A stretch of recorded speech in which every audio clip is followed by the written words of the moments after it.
क्षेत्रे ब्रह्मोपदेष्ट्रे मे गुरवे दैवताय च प्राप्याय प्रापकायास्तु नमः श्रीनिधये नमः। नमो वेंकटेशाय वेंकटत्वरैवार्क्क नमः।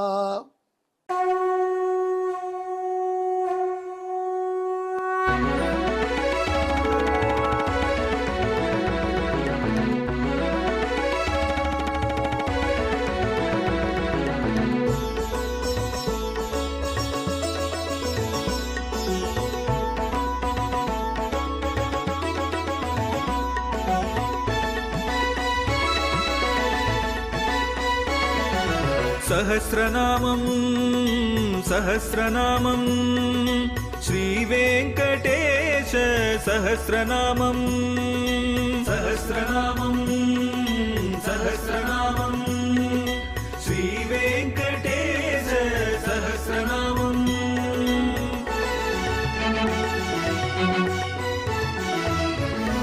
உலகில் கலிவினை தோஷம் அகற்றும் நாமம் சஹஸ்ரநாமம்.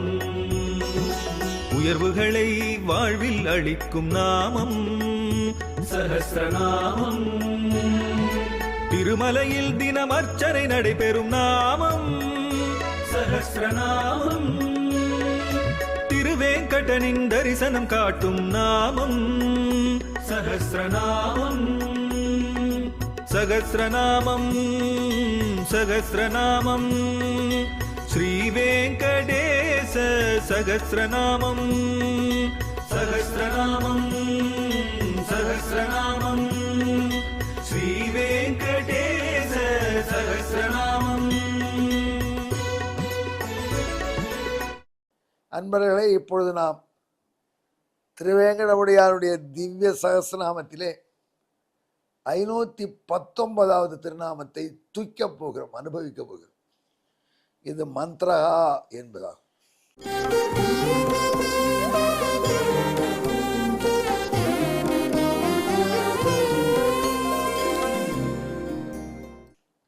திருமங்கை ஆழ்வார் திருநந்தாண்டகம் என்றொரு பிரபந்தம் அருளினார். ஆழ்வாருடைய திவ்ய பிரபந்தம் 24 திருநந்தாண்டகம் ஒரு அழகான இனிமையான ஆழ்ந்த பொருளுடைய பிரபந்தம். ஒரு விதத்தில் பார்த்தா அந்த பிரபந்தத்துக்கு நிகரான பிரபந்தமே கிடையாது. அந்த காலத்தில் ராமானுஜர் எவ்வளோ பேரை டிபேட்டில் ஜெயிச்சு தன்னுடைய விசிஷ்டாத்வைத கொள்கையினுடைய மேன்மை நிலைநாட்டினார். இப்போ வேதாந்தின்னு ஒருத்தர் இருந்தார் கர்நாடகாவில். ராமானுஜர் அங்கே இருந்தபொழுது அவருக்கு சந்திக்கவே வாய்ப்பு கிடைக்கல. அந்த வேதாந்தி பெரிய அத்வைத சம்பிரதாய தலை சிறந்த அறிஞர். அவருடைய சீடர்களே 500-1000 பேர் இருப்பாங்க. பெரிய பணக்காரர். தினம் 1000 பேருக்கு சாப்பாடு போட்டார். அந்த வேதாந்தியை ராமானுஜர் சந்திக்கவே வாய்ப்பு கிடைக்கல. ராமானுஜர் கர்நாடகாவிலிருந்து திரும்பிட்டார் ஸ்ரீரங்கத்துக்கு. அப்புறம் பராசர பட்டர்கிட்ட கூப்பிட்டு எப்படியாவது இந்த வேதாந்தியை நீ வாதம் செய்து இந்த சம்பிரதாயத்தின் மேன்மை அவன் மனதிலே படும்படி செய்து அவனை நம்ம சம்பிரதாயத்துக்கு கொண்டு வரணும், இது உனக்கு கடமைன்னு சொன்னார். உடனே பராசர பட்டரை ரொம்ப இளம் வயசு, ஆனால் பேரறிஞர். அவர் என்ன பண்ணினார், அந்த வேதாந்திக்கு என்னென்ன தெரியும் அப்படின்னு ஆராய்ச்சி, பேர்பட்ட ஸ்காலர் அப்படிலாம் துப்பு கலெக்ட் பண்ணார் டேட்டா. தினம் 1000 பேருக்கு சாப்பாடு போடுவான். நம்ம அங்கே சாப்பிட்டவர் ஒருத்தர் வந்தார். தினம் 1000 பேருக்கு சாப்பாடு போட்டு நானும் சாப்பிட்டேன். அப்போ அவர் கேட்பார், சக்கியமாக நன்னா இருக்கா சாப்பாடுலாம் கேட்டு வேறு வித்வான்கள் எந்த ஊரில் யார் இருக்காங்க இப்படிலாம் தகவல் விசாரிப்பார். ஆளை பார்த்து வெளியூர்லேருந்து வந்துடுன்னு பார்த்து. அப்போ ஓம் பற்றி சொல்லியிருக்கேன். ஸ்ரீரங்கத்தில் பராசர பட்டர் வந்திருக்காரு, ஓமப்படி ஓம மாதிரி பெரிய வித்வான்னு சொல்லியிருக்கேன். அவருக்கு என்ன வரும்னு கேட்டான். அவருக்கு தர்க்கம் தெரியும், வியாக்கரணம் தெரியும், மீமாம்சை தெரியும். உடனே பராசர பட்டர் அவன்கிட்ட சொன்னார், தப்புன்ட்டியப்பா, அடுத்த தடவை போ மறுபடியும் இங்கேருந்து அவர் சாப்பாட்டில் போய் உட்காந்துக்கோ. அவர் வந்து கேட்பார், ஒன்று மறந்து போயிருப்பதுக்குள்ளே நீ வந்து போகிறது, எந்த ஊர் நீங்கள் சுவாமின்னு கேட்பார். திருவரங்கம் தமிழ்நாடுன்னு சொல்லு. திருவரங்கம் தமிழ்நாட்டில் உங்களை மாதிரி ஒருத்தர் இருக்காரு, பைசா ஒரு பிட்டை போடு. அவருக்கு என்ன தெரியும் அவன் கேட்பான். உடனே நீ சொல்லும் அவருக்கு திருநந்தாண்டகம் தெரியும்னு சொல்லு. சரின்னு போனார். வேதாந்தி கிட்ட அதே மாதிரி சமாராதனை நடக்கிறது. வேதாந்தி விசாரிச்சு வந்தார். இவரை பார்த்து சுவாமி எங்களை எந்த ஊர்னு கேட்டார். மற்ற நாளைக்கு முன்னாடி பார்த்துட்டு 1000 பேரை டெய்லி பார்க்குறது எப்படி ஞாபகம் இருக்கும். நான் அப்போயே சந்திச்சிருக்கேன் உங்களை. திருவரங்கம் பராசர பட்டர் இருக்காருங்க, பெரிய பண்டிதர் சொன்னேன்னு. அவருக்கு என்னெல்லாம் வரும் அப்படின்னு கேட்டிங்களே, எல்லாம் சொன்ன ஒன்று சொல்ல மறந்து போயிட்டேன். அவருக்கு திருநந்தாண்ட திவ்ய சாஸ்திரம் வரும். வேதாந்தி பண்ண புதுசாக ஒரு புக் பேர் சொல்கிறான். அந்த புக்கு படிக்கணும். நம்மளோ படித்த ஒருத்தருக்கானே அது வாங்கிட்டு வாங்க, தமிழில் இருக்கணுன்ட்டாங்க. திருநந்தாண்டங்கள் அப்புறம் 30 பாட்டு தான் சார். அது நான் அதை பெரிய சாஸ்திரமாக சொன்னான் அப்படின்னு அவர் கொஞ்சம் அப்போவே கொஞ்சம் ஷார்ட்டட். அவர் பராசர பட்டர் மைண்டு கேம் விளையாடிட்டார். அப்புறம் அவர் நேராக வாதத்தை சந்திக்கலாம்னு கிளம்பினார். எல்லாம் சொன்னால் அப்போ அவர் வாதத்தை சந்திக்கிறது கட்டம். ஏன்னா முதல்ல சிஷ்யர் பேசுவான், ஒத்தொத்தனாக ஜெயிக்கணும் நீர், அப்புறம் தான் அவரே உனக்கு மீட்டிங் கொடுப்பார். அதனால் அப்படி போகாத, இனி சாப்பிட்ற போகிற மாதிரி போயிடு. சாப்பிட வரைச்சு உனக்கு என்ன வேணும்னு கேட்பார். என்ன வந்தது, அக்காரோட சேர்ந்து சாப்பிட்றேன்னு. இதெல்லாம் எனக்கு திருப்தியாக இருக்குது, பிக்ஷை வேணும், நான் கேட்குற பிக்ஷை வேணும்னு சொல்லு. என்ன பிக்ஷை, நான் உம்மோட வாதம் பண்ணணும். வேறு வழியில் வாதத்துக்கு வரோம். அப்போ நீ அவரை உடனே ஜெயிக்கலாம். அப்படியே போனார் பராசரப்பட்டார். அப்படியே வேதாந்தி விசாரித்தார். கேட்ட உடனே சாப்பாடு நடக்கிறது. எல்லாருக்கும் பப்படம் போட்டுருக்கா. அங்கேருந்து உங்களுக்கு எதாவது வேணுமான்னு கேட்டார். ஆமாம், சர்வ் பண்ணதில் ஒன்றும் அது வரலைன்னார். என்னதுன்னு கேட்டான். உங்களோட வாத பிக்ஷை. ஒருத்தர் வைஷ்ணவர் திருமணம் நின்று வந்திருக்கார், வாத பிக்ஷை கேட்குறார். அந்த பராசர பட்டர் தான் போட்டிருக்கு இவர். அதுலேயே இவருக்கு ஷாட்டரை வந்துட்டானே, மாட்டி விட்ட மெயின். சரி வாத பிக்ஷைன்னா 2 பேரும் வாதம் பண்ணினான். உமக்கு என்னென்ன வரும்னா அது அப்புறம் பார்த்துக்கலாம். நான் இல்லை, உமக்கு என்னென்னோ வரும். ஒருத்தர் சொன்னால் அவர் தானே நீர் திருநந்தாண்ட வரும். அது என்னதுன்னு கேட்டார். அப்புறம் சொல்கிறேனே வாதம் பண்ணும், உனக்கு தெரியல வாதம் பண்ணுவார். பண்ணால் ஒன்றுத்தையும் ஜெயிக்கிறார் பட்டர். கடைசியில் வேதாந்தி அரண்டு போயிட்டார், திருவடியில் விழுந்துட்டார். நீ தான் என் குருன்ட்டார். நன்னா இருப்பா அப்படின்னு சொல்லி அவருக்கு சமாசனம் பண்ணி 5 இலச்சினை பொறித்து ராமானுஜ தாசனாக்கிட்டு பகவான் தனக்கு கொடுத்தா ராமானுஜர் கொடுத்த அசைன்மெண்ட் முடிஞ்சு போயிடுச்சுன்னு திரும்பி ஊருக்கு வரார். ஸ்ரீரங்கத்திலிருந்து பகவான் கேட்குறார், ரங்கநாதன் எப்படி ஜெயிச்சேர்? திருநந்தாண்டம் பாடி ஜெயிச்சேர் பாடுறார். அதுதான் அமாவாசைனி திருநந்தாண்டம் பாடுறாங்க பகல் 10 திருநாளைக்கு முதல்ல. அவர் வந்த செய்தியை சொல்லி இப்படி தான் வெற்றி பெற்றேன்னு சொல்கிறார். திருநந்தாண்டகங்கிறது 2வது ஆயிரத்தில் கடைசியில் இருக்குது. அப்போ தொடங்கல பகல் 10 திருவழி திருநாள். ஆனால் அதுக்கு முதல் நாள் ஒரு அமாவாசை. அந்த ராத்திரி ரொம்ப அழகாக இருக்கும். திருநந்தாண்டம் பாட்டு பாடுவாங்க மூலஸ்தானத்தில் அரையர்கள். அது அற்புதமான காட்சி.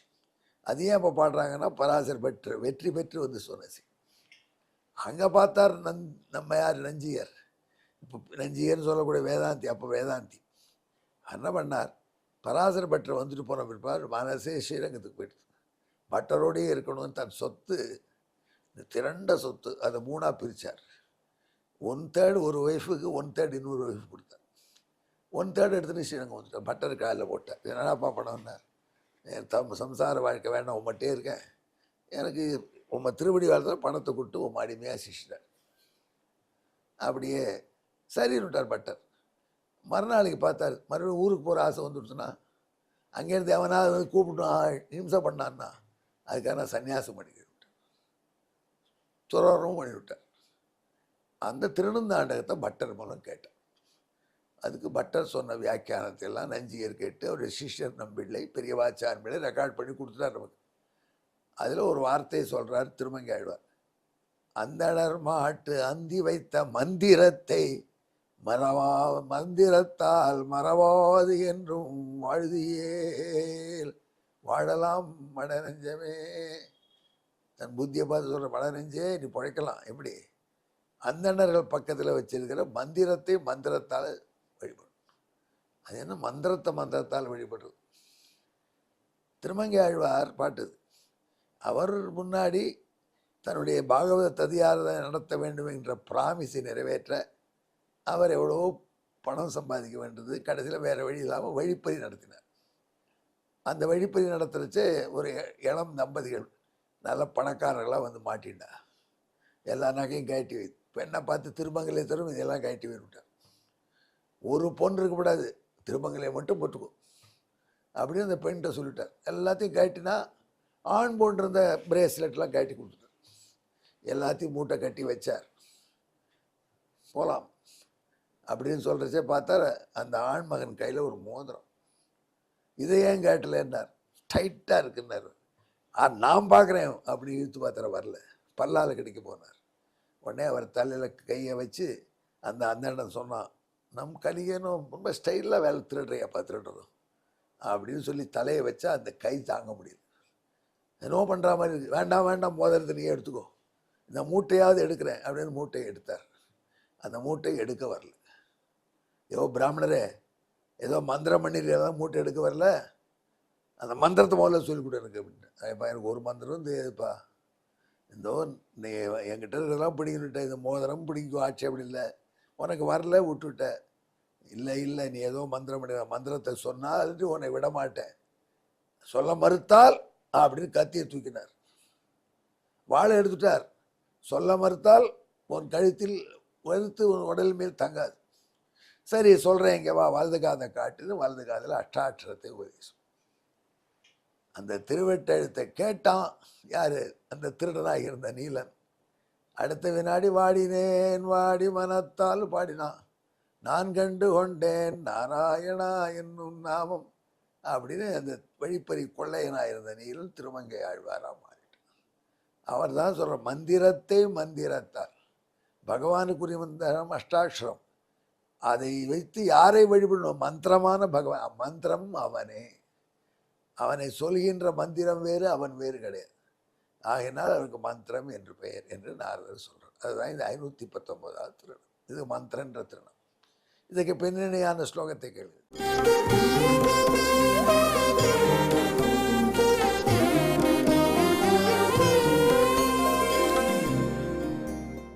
மந்திரீவ மந்திரோபி சயேவ சாட்சாத் தம் மந்திரிணம் விஷயதா சாபே நீரேன பக்தேன ச தஸ்யுநேதி மந்திரஸ்தனம்னாசைலநாதா.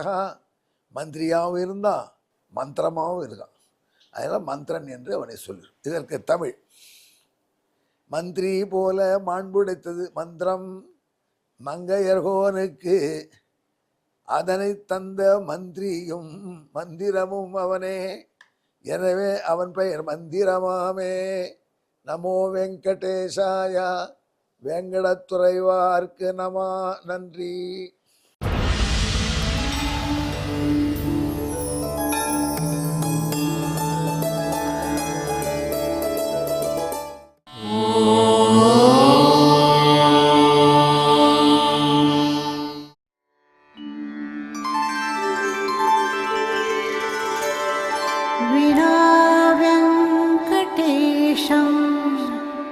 ननाथो ननाथः सदा वेङ्कटेशं स्मरामि स्मरामि. हरे वेङ्कटेश प्रसीद प्रसीद, प्रियं वेङ्कटेश प्रयच्छ प्रयच्छ.